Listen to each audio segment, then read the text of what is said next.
Warning: the following video contains disturbing footages that may not be appropriate for some viewers. That's why some of them are turned to black and white.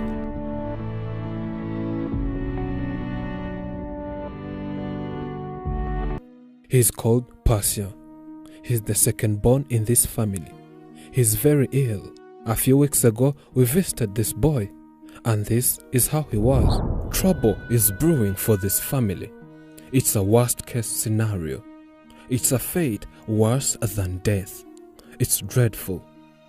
His mouth is rotting. The mouth busted and its shape has turned to something else. Whenever you see him, you run away thinking he's something else. Bullies call him a monster. No one wishes to see his face. Everything is so difficult for him, even breathing is a problem, eating is another one, talking stopped. He was taken to hospitals, but parents ran out of money, and due to having no money for medicine, plus seeing him rot daily, they say he's dying tomorrow. They have fear of losing him the next day if not treated. By then, parents said they had tried their best in taking him to different hospitals, but due to a low budget they had, treatment was stopped, and they returned to this village from the city since they had nothing to do in the city. Their father said that at one point they could see their boy's situation going out of fire to the frying pan, and this would frighten them. umwana yaje kujya ava amaraso cyane bigira ubwo tubona umwana nyine agiye kuva mu mubiri. This young boy's health condition goes on becoming worse day in and day out, that parents sometimes lose hope, but they keep fighting. The mouth swelled more and more that now you cannot differentiate a mouth and a nose, and he can hardly breathe. The pain he feels is unbearable. The smell he has is indescribable.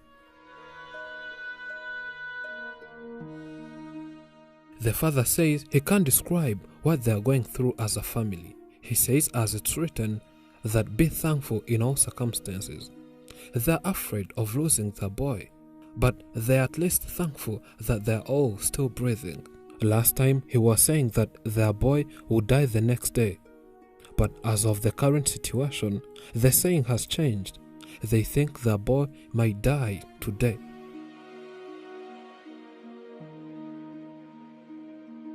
In brief, he reminds us of how it all started.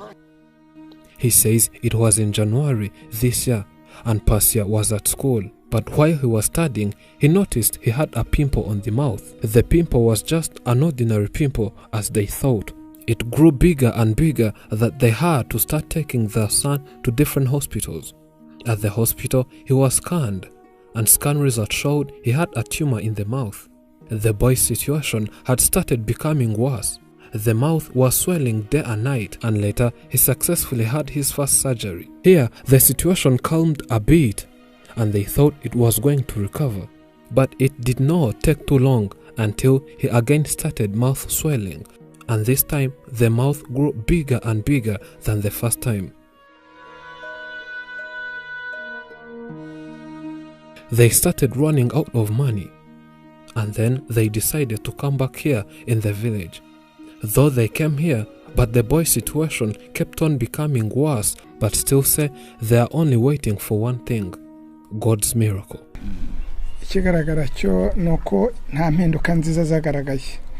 Impinduka zagiye zigaragara nuko byagaragaye bigenda biba bibi. The father says this because when they returned home, the boy could even move by himself around. But now he can no longer have the strength to stand and make a move. By that time, he could at least drink something like milk and hold the drinking straw. But now tumors increased in the throat that he can no longer talk. And this broke his throat that made swallowing impossible and made breathing very difficult. It's almost impossible for him to breathe. And now the father says that the boy survives by one and only one condition: through the help of serum, which feeds him since the mouth cannot open and the throat closed. As these parents keep believing in God, they say they're waiting for only God's miracle, and they know He will manifest Himself, and if not, they're ready for anything else to happen.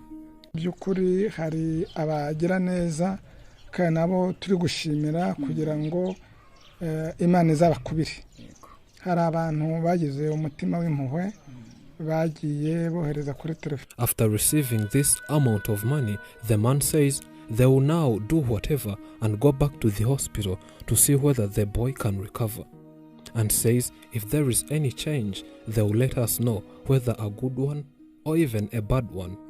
You never know, he says, but always hope for the best. Pastor still needs a lot of money for the advanced medical treatment. He is almost dying, and you can still contribute to save his life by contributing on the GoFundMe link found in description and pinned in top comment.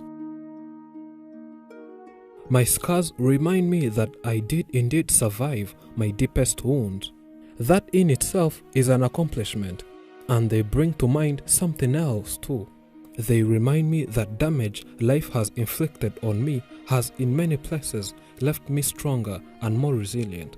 What hurt me in the past has actually made me better equipped to face the present. No one escapes pain, fear and suffering. Yet from pain can come wisdom.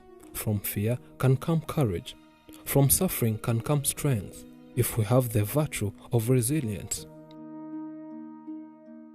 Resilience is very different than being numb. Resilience means you can experience, you can feel, you fail, you hurt, you fall, but you keep going. Thank you for watching.